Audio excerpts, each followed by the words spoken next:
সেই কেজি সেই কাগিজো রাবাদা আরেকবার প্রমাণ করলেন তিনি কেন বড় মঞ্চের ক্রিকেটার, কিংবা কেন তাকে ভাবা হয় এই সময়ের অন্যতম সেরা ক্রিকেটারদের একজন। নামের সঙ্গে 500-র বেশি আন্তর্জাতিক ক্রিকেটের উইকেট, তবে আরেকবার প্রমাণ করে দিলেন তিনি কেন সেরা, কেন বড় মঞ্চের ক্রিকেটার।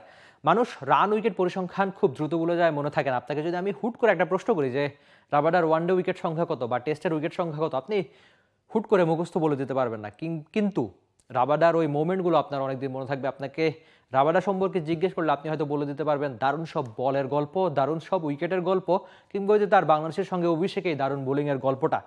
আজকে একটা মুহূর্তের কথা তেমনই বলতে হচ্ছে। জাদরান তাকে দারুণ একটা 6 মেরেছেন, তবে সেই 6-এর পর ঘন্টায় 148 কিলোমিটারে আসা একটা বলে মিডল স্টাম্প উড়িয়ে দিয়েছেন ঠিক পরের বলে। এই যে কামব্যাক, এই কামব্যাকই হচ্ছে একজন চ্যাম্পিয়ন সত্তা। কোটি মানুষের আস্থার ভালোবাসায় 11 বারের মতো দেশের 1 নম্বর রেফ্রিজারেটর ব্র্যান্ড ওয়ালটন। একজন চ্যাম্পিয়ন সত্তা সেই কাগিজো রাবাদা কিভাবে ম্যাচে ফিরলেন। চ্যাম্পিয়নদের সবসময় এমন হয় যে তাদের বিপক্ষে কেউ যদি খুব ভালো করে থাকেন বা ভালো করে ফেলেন তাহলে তাদের অহমে লাগে, আর সেই অহমবোধ থেকেই তারা ফিরে আসেন। রাবাদা যেন ঠিক একইভাবে ফিরলেন। ম্যাচে খুব বেশি উইকেট তিনি পেলেন না, পেলেন কটা? পেলেন হচ্ছে গুনে গুনে 3টা উইকেট নিলেন। তবে এই 3টা উইকেটে বলে দেয় রাবাদা যে কত ভালো পারফর্মার। এমন দিনে আদতে সাউথ আফ্রিকার ব্যাটিংটাই তাদের জয়ের টোন আদতে সেট করে দিয়েছিল। যেহেতু বোর্ডে 300-র বেশি রান আফগানিস্তান কখনোই হয়তো তারা চেস করতে পারবে না, কেননা আফগানিস্তানের ব্যাটিং সত্তা বা ব্যাটিং শক্তিটা আমরা জানি। তো রাবাদা একেবারে শুরুতেই যে টোনটা সেট করে দিয়েছিল সেটা অবশ্যই আপনাকে বলতে হবে, কিংবা শেষের দিকে শেষ উইকেটটাও তার পাওয়া।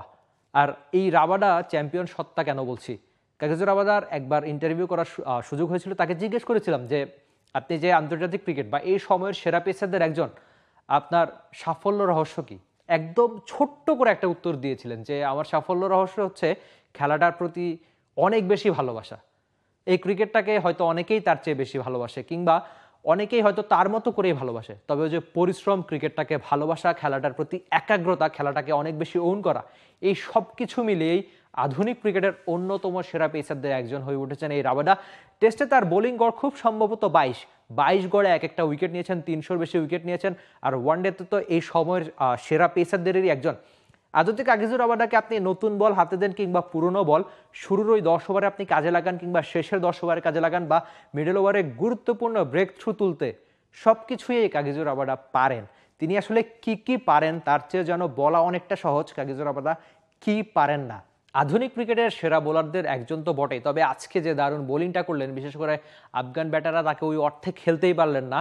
অন্তত এমন একটা দারুণ পারফরমেন্সের পর বলা যায় যে সাউথ আফ্রিকার টোনটা আপাতত, মানে জয়ের টোন আপাতত সেট হয়ে গেছে। নিশ্চয়ই বাকি ম্যাচগুলো থেকেও রাবাদার ভালো পারফরমেন্স করবে, সেটা সাউথ আফ্রিকা আশা করতেই পারে। আর সাউথ আফ্রিকা মানেই তো চোকার্স, একটা পর্যায়ে গিয়ে হয়তো তারা ভালো ক্রিকেটটা খেলে না, কিংবা অল্প খুব সামান্য ব্যবধানে হয়তো তারা ম্যাচগুলো হেরায়, সেমি বা ফাইনালে হেরে যায়, বা এমন চোকার্স ঘটনা তারা ঘটিয়ে থাকে। তবে এবার সেসব তারা ভুলতে পারবে কিনা, কিংবা কাগিজো রাবাদারা টুর্নামেন্ট শেষে ট্রফি উঁচিয়ে ধরতে পারবে কিনা, সেসব দেখতে আপনি অবশ্যই চোখ রাখতে পারেন দেশের একমাত্র স্পোর্টস চ্যানেল টি স্পোর্টসে। কেননা অন্য অনেক টুর্নামেন্টের মতো চ্যাম্পিয়ন্স ট্রফিটাও এবার দেখাচ্ছে বাংলাদেশের একমাত্র স্পোর্টস চ্যানেল টি স্পোর্টসই।